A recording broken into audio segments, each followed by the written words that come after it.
I think that they took a lot of the good and kept the bad out. Nice. So I think that's what really drew me in. Obviously at first, and then I found out about how great everyone is and how friendly everyone is and all that, their core values and stuff. But that's really, really what drew me to you guys, is that all the things that were lacking at the end of that relationship with that other company. Yeah. You guys, Senior Life kind of just swept away and have all of the right things. Yeah. So it was the best of both worlds. It just worked, and I was so happy.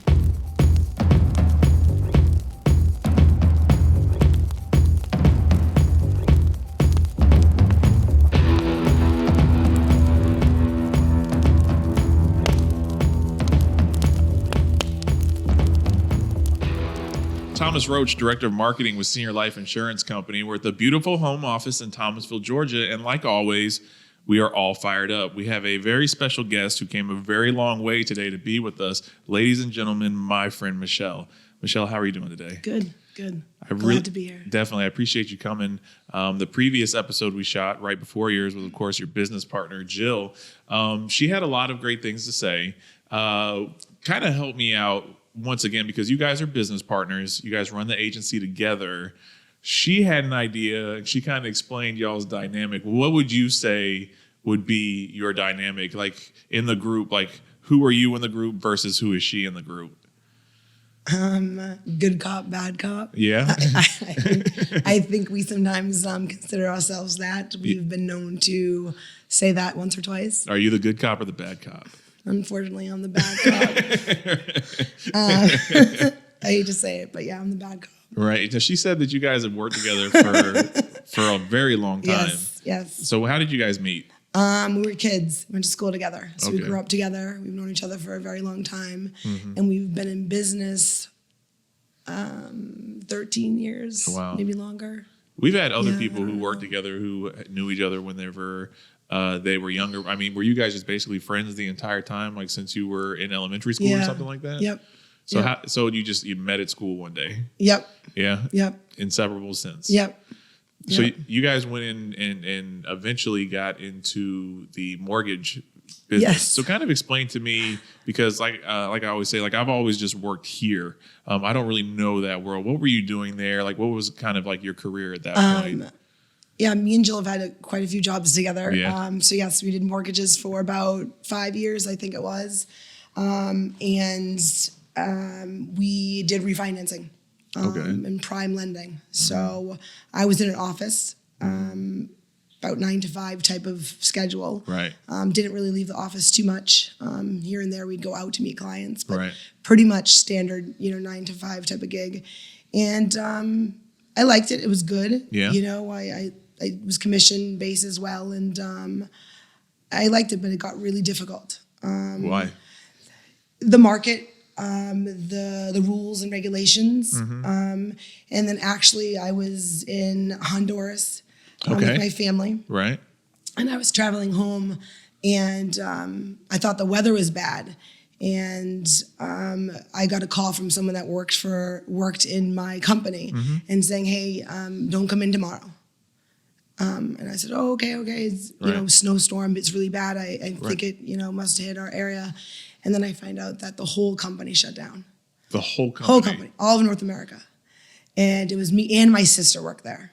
So and my parents were all on the vacation together. So it was a really big, eye-opening, kind of thing. And it made me take another look at it and tried to kind of hang on to that business. But it was after that, it was really just getting hard in the industry of keeping up with the laws and the regulations of it and stuff. So. And that whole industry pretty much collapsed in like 2008. Yeah, that's what happened. That's what was going on. Yes, around then. And you had family members at that company. Yep. And there was no kind of warning or anything. No. So you're in Honduras, you get a call, and they're just like, "Hey, don't come in." Yep. I was on my way home on the layover. I get that call, and I'm like, "We have no job to go home to." So what'd you do the next day? What's the next step?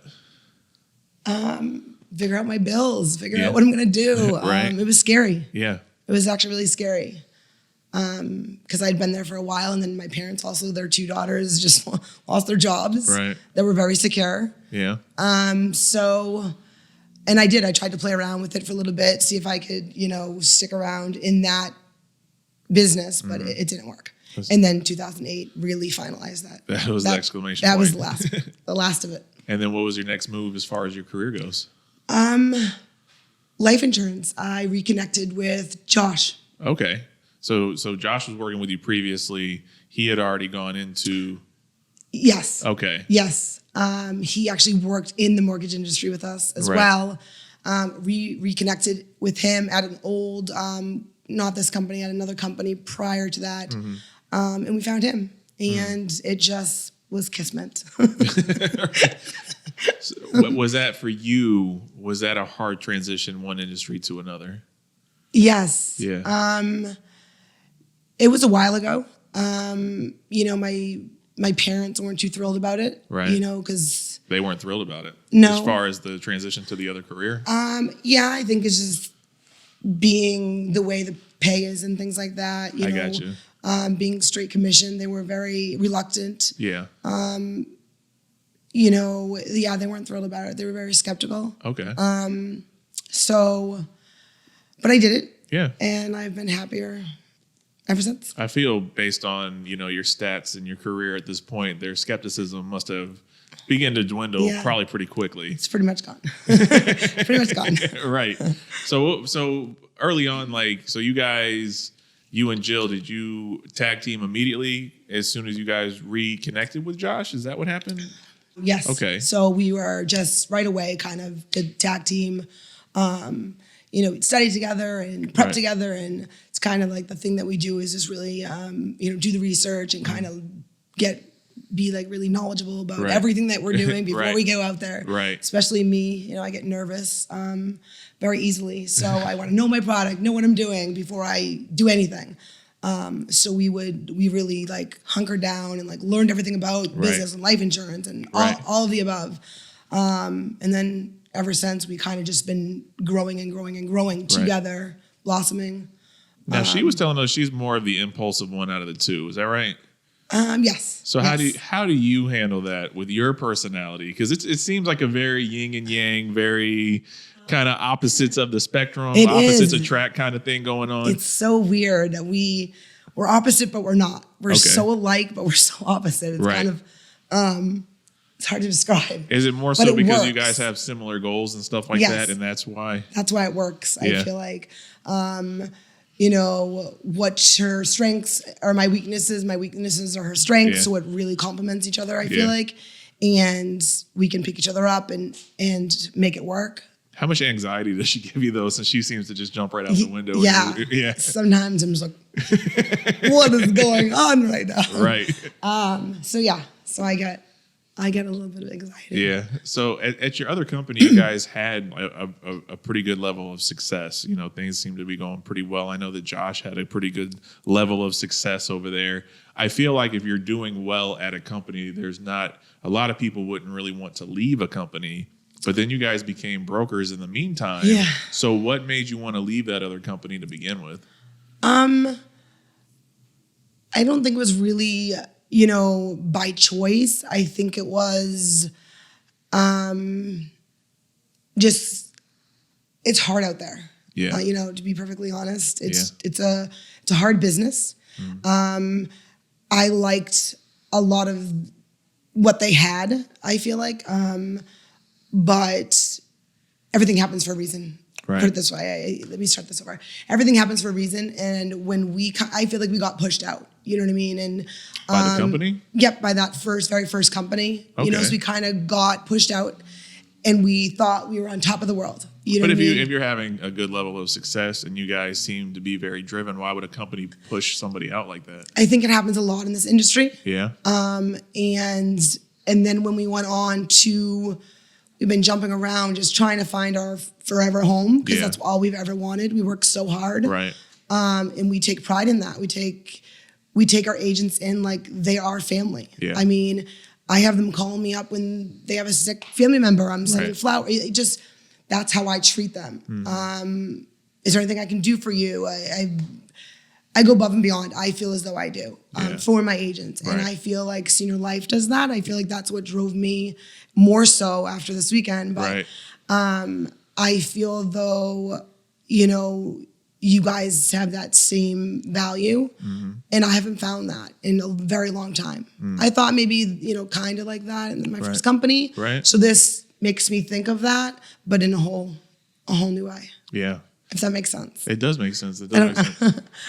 What was it like going from working for the one carrier to being a broker? What was that like? So Should I start crying now? I mean, if you need to, go for it. I could probably. Yeah. It was horrible. So horrible. Just while you were working as a broker? Yep. It was a lot of work. It was a lot of learning and training and then trying to pass that along to other people. Yeah. But like everybody that I've talked to that decides to go that route, one of the things that seems tempting to them is to represent a lot of companies. Yep. Is that the case? Is that a good is that a good thing to you with the experience you've had? Yeah, I mean, it was at the time, you know what I Yeah. mean? Obviously to get all, you know, everyone's offering this or I'm offering that, or I can give you this comp at this company. And Right. now your head's in all these different places. And when you get to a customer's house, Yeah. what are you doing? I have Yeah. 37 options for you. You know what I mean? It's Right. it's mind boggling. Yeah. And I think I spent more time being mind boggled than actually doing work. So that didn't work for me. And I think that it brought me down. Yeah.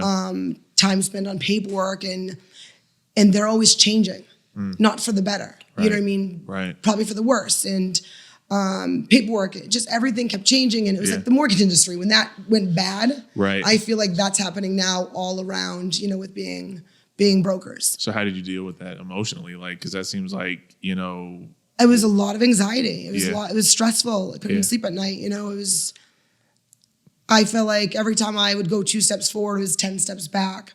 I wasn't moving. And I didn't go that far forward. You know, it really just wasn't working for me. Right. I just never felt I was getting ahead. So yeah, I wasn't happy. Wasn't happy for the last, in between, you know, it must have been like 5 years. Oh, wow. 4 or 5 years. As a broker. Yeah. Oh, wow. But I didn't know what, you know what I mean? There was no other options, or I Yeah. didn't think there was. But then there was another option eventually in Senior Life. Yes. How'd you come on board with Senior Life? What was that story for you? We reconnected with Josh again. Yeah. Right.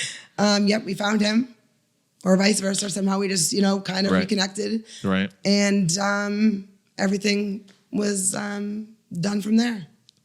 The previous final expense company, there's a lot of things in place on how things are done that are similar to our company.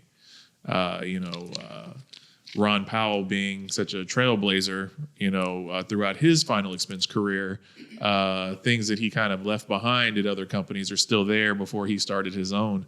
But what was it about Senior Life? There are similarities, Yeah. from the outside looking in, it seems Yeah. like they're very, very similar. Yeah. Why would you want to come here? Is it just Josh? You just So- like Josh that much, or I like Josh, but right? I think that they took a lot of the good and kept the bad out. Nice. So I think that's what really drew me in. Obviously at first, and then I found out about how great everyone is and how friendly everyone is and all Right. that, their core values and stuff. But that's really, really what drew me to you guys, is that all the things that were lacking at the end of that relationship with that other company, Yeah. you guys, Senior Life kind of just swept away and have all of the right things. Yeah. So it was the best of both worlds. It just worked, and I Yeah. was so happy, so happy. But weren't you a little apprehensive at first coming on board? Was that because I'm always Jill's the I'm one that jumps out always- the window, so you came Yes. after. So I'm What was always it? like that. What was the aha moment for you? Did you read a whole bunch about us and research a whole bunch about us, or? No, I didn't. Actually, Jill usually does the research. It's funny because yes, she jumps, and I'm the one that's like, I need a month to look this over. Right. I don't trust anybody. Right. It's just the way I'm built. Yeah. I don't know, or a lot of things have happened in my past and most people's past, especially with final expense and life insurance and as a whole. I don't know. I think more and more we sat down and we talked. Josh had even sent me like a really nice email and talking about the past and things like that.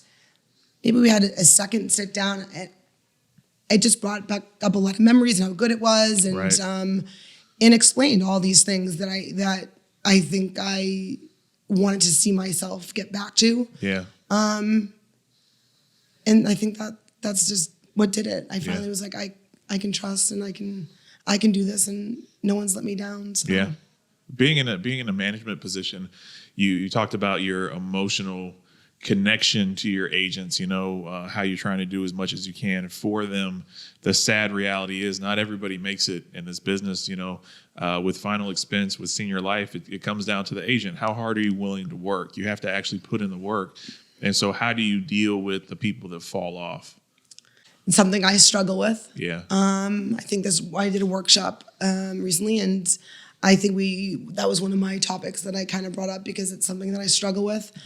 When to let go, how to kind of handle that, and it's a work in progress. Yeah. But I think that is actually right there. It's when to let go, when to kind of say this isn't for you. Right. I love what I do. I'm passionate about it. I've loved it since the day I started. Right.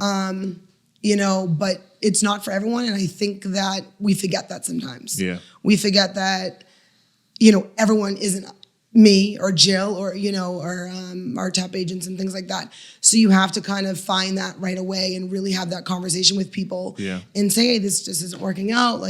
Or have an exit strategy. Right.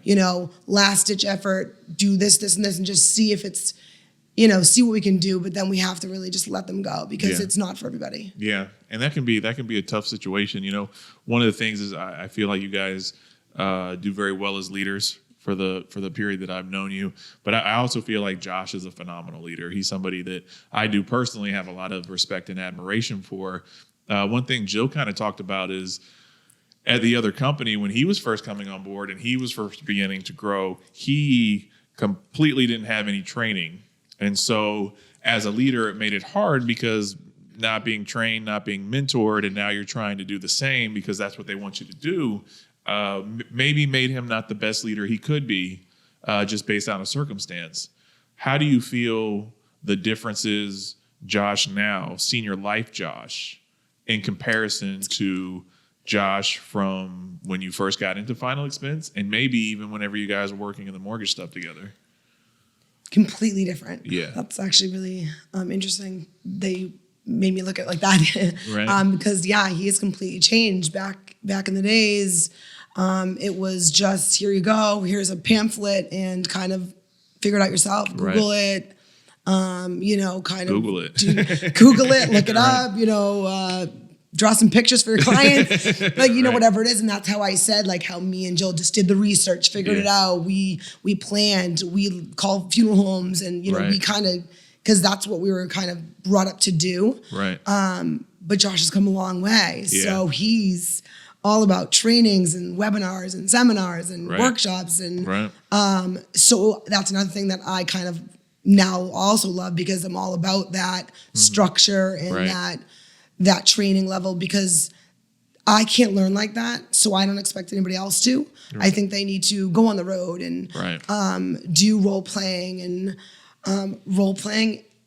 It stinks, but you need to do it because if you can't do that, a fake, role play, then you can't do that with a customer. I mean, it's just the way I did that mortgages, we did role plays all the time. Right. I used to hide under my desk when the regional came through. Right. And I knew what he was coming for, and I would literally hide under my desk and I'm not doing it today. Right. I'm not doing it today. Right. And but I talk about him to this day. Yeah. He made me who I am. He made me stronger. He made me good at doing that. No one's looking. You know what I mean? No one cares. It's me and you. I got better at selling mortgages. I got better at selling, my future sales stuff and. Role playing is it, but yes. So it's always better, I guess, to practice your free throws in the gym before the big game. Yes. As opposed to just trying to go out there with never handling the basketball before. Yes. So for yourself, like how would you describe, I guess, and even both your management style along with Jill's management style? Because you guys are managing everybody together. So kind of explain that style and dynamic as managers now. Jill's more the recruiting aspect of it. You know, she'll kind of do the onboarding and recruiting. Right. I would be that I do more leads and that next step of like training. Right. So I kind of like to get my agents into a Tuesday training. So that's right after Jill's kind of got them on, doing like a new agent orientation type of thing. Right. And then I would be a Tuesday training for anybody that needs to kind of come back and get a refresher. Yeah. Or anybody that's obviously starting that needs to know what the heck to do. Yeah. So it's all about sales. Yeah. It's all about, it has nothing to do with, you know, how to turn the iPad on or how to figure out, you know, this or that, but it's sales, it's objections, it's, you know, all about leads and, you know, going through the actual face-to-face, like the meeting with the client and all that. Right. So I do that on Tuesdays and then I do leads for everybody, which that takes a lot of my time, you know, communicating back and forth with the agents and just really getting them on the right path of getting those leads weekly. And pushing that drive, you know, to make sure that it's a constant lead flow. Yeah. Without leads, let's talk about that. You have no job. Yeah, let's talk about that for a little bit. You know, with leads, like a lot of people feel that they can come up with their own leads, come up with their own plan, their own this, their own that. The one thing about Senior Life is we have a very robust, very steady lead flow. We have a leads department headed up by Melanie and originally and still kind of overseen some by Wade in the home office. And they do a phenomenal job making sure that everybody has what they need. How important is that to take leads? Because a lot of people just feel like it's not important. So we have a great leads department. We're very fortunate. And I try to pass that on to every agent from the get-go. You know, it's from, you know, the day you're being hired to the contract and reiterate that daily on all my calls and on my, because if you don't have leads, you have no job. I mean, and yes, you can get some leads and put some flyers at the grocery store. You can do all those other things, but that needs to be on top of your at least 20 leads a week. Yeah. So all referrals are great. All these things, I love that my agents want to do any of that. Yeah. Go to, you know, the town hall, whatever it is. Right. But you need to be on a weekly lead order because if you're not doing something every week, right. What does it say? How many days it is to make something, you know, program or however they say that. You need to do that every week. So you have a steady paycheck because this is a job. You know what I mean? It's a Monday to Friday job. It's not 9 to 5, but you know, it is a job. Yeah. So I feel like if you're not taking leads, in my eyes, you're not working. Yeah. Yeah. It's I mean, that simple. What are you doing with your time if you're not taking leads? Yeah, it's that simple. I don't know how else to say it. So, and all the extra stuff, and you're getting leads this way or that, it's all just extra bonus money. Yeah. Yeah, definitely. Definitely. Let me ask you this. This is something that I asked Jill and something I'm always curious about when we do have, because as a company, our agent base and our successful agents, our top agents are very diverse. Our top agent from last year is a woman. Our number 2 was a 70-year-old Hispanic man. Like the makeup of people at our company is different because Ron Powell, his thought process, and he reiterated this to me that like when I first started with this company, was that it's not about who they are. It's not about what they look like. It's not about anything. It's how hard they're willing to work. As a woman, being in an industry that probably is a stereotype is an old man's game, how refreshing is it, or what does it mean to you to have this opportunity and to know that it's basically it's up to you how successful you are, based on the, I guess, vision that Ron Powell had or still has, right? Yeah, no, I love that. That's you know, a really good feeling. You know what I mean? It is very diverse, and I love that. And there's so many women. You know, coming from me, like that means a lot. There's a ton of women agents and managers and employees, like, so that's inspiring. Like that is so great because you don't see that a lot. Right. You don't see that that respect, that the women get here Right. in other companies. Right. I've never been in a position where I've received that. So that's amazing. Yeah. It's amazing. Definitely. What are some of your goals? Like, let's start with goals. What are some of your short-term goals for yourself personally? So short-term goals would be, to finish out the year, maybe just clean up, especially because the workshops that we just did, maybe just clean up a bunch of stuff that's kind of going on. Right. And then for, next year, I'd really, really like to lock down the state that I'm in. And, Jill said something very similar. lock down that state very soon. Yeah. And that'd be probably hitting about like $250,000 a month. Okay. We're not too far from that. And then really venture into capitalizing on some other states. Yeah. That's really a strong goal of mine. Yeah. I have some pipe dream goals and then, but that's where I want. What's some more long term? Like, where are you and Jill and your agency at? Let's say maybe 5 years. In 5 years, I'd like to have maybe, 5 states. Okay. And I would really, really like to have 20 managers working, something like that. I don't have the exact diagram, but Right. like 20 managers, having agents, and strong managers. That's what it's really hard to find. It's hard to find an agent, you know what I mean?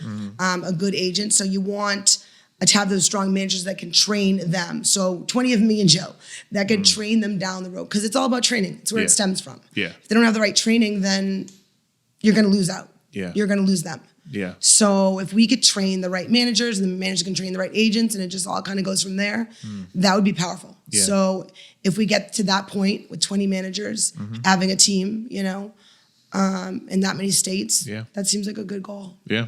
One way you're going to get there, obviously, is through recruiting. Yes. Not a lot of companies have such a strong recruiting system as Senior Life. We have an entire department dedicated to that. We have support departments that are also aiding in that. How important is that for you to have a foundation here like that that's willing to help you so much? It's awesome because all of that time that we save from not doing that, or, trying to figure out, what we're going to do, or what's the next decision, or what should we come up with next, or is just mind blowing, because I've been there. I've been doing this for a while. So me and Jill are always brainstorming the next best thing to, so that alone, the time consuming and, and the time we save on that, and just the fact that you're doing so much, the help and everything about that is just really amazing that you guys do that, because nobody else does. Yeah. No one helps you. No one out there really cares, I feel like. A lot of the time they don't support you and they don't really care. You're just a number. So as an agent, how did it feel at previous companies, or how would you think it feels for other agents who are just numbers at other companies? They know it. You know what I mean? I think people don't realize it, but they know it. Right. It's amazing to be at a company where you've met the owner. Yeah. You've met the vice president. Right. You've met the people at the home office. You've seen pictures of their children on their phones and laughed about, their job. And I don't think I've ever met anybody's family, anybody that I've worked for, family. I don't think I've ever even got that close or had a conversation, Right. I think one company I worked for once, I think the owner called me once, and it was might have been a butt dial, I don't know. Right. But that's impressive. Yeah. You know what I mean? So that's where that trust is, where I talk about, like, I'm always talking about trust and communication and things like that. So that's huge. Yeah. It's been definitely a crazy year for everybody. Yeah. It's been very difficult for a lot of people. And we as a company, we come together as groups a lot more often. So I do feel that it's it just, I wish I could have maybe spent time with you and Jill a lot sooner. I've talked to you both on the phone, briefly and gotten some stuff for you and stuff like that, but we never really had an opportunity to connect. So I was very happy that you guys were able to make this trip. I know that this one's a lot smaller and it was a lot fewer people, but to be able to meet you in person, I think it's been very, very wonderful for myself personally. Before we get out of here today, though, I always try to give all of our guests a chance to just touch on anything we might not have mentioned or anything you'd like to say before we get out of here. I wanted to give you that opportunity. I will say that, I was supposed to come here in, I think it was March or April, and I had to cancel my trip. Right. And this trip was, I'm glad I got here. Glad I made it. This was an amazing, amazing trip.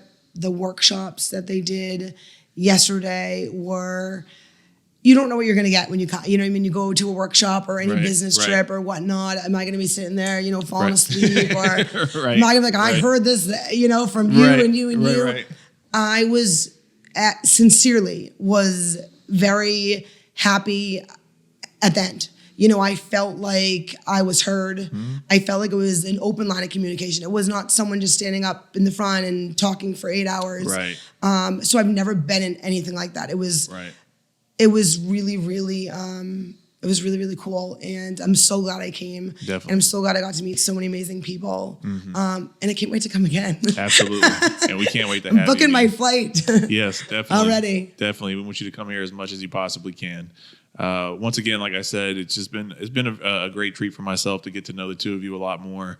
And you guys just out the gate. I remember when Josh, was bringing you on board and how highly he spoke of you guys, and it's just really awesome to see him say so many compliments for the two of you, and then for those things to be the truth and the actual fact. We love Josh. Yeah, your guys' performance so far has been great, and I'm really excited to see, what you guys do here in the future with Senior Life. So I'm very happy for you being on board, and I just really appreciate you taking the time, because you did travel a long time, and then just to carve out this time for the podcast today. I just really appreciate you doing that, and I really appreciate you. Yes. So thank you so much for joining us today. Ladies and gentlemen, my friend Michelle, and like we say at the end of every podcast, it's Senior Life, all your life.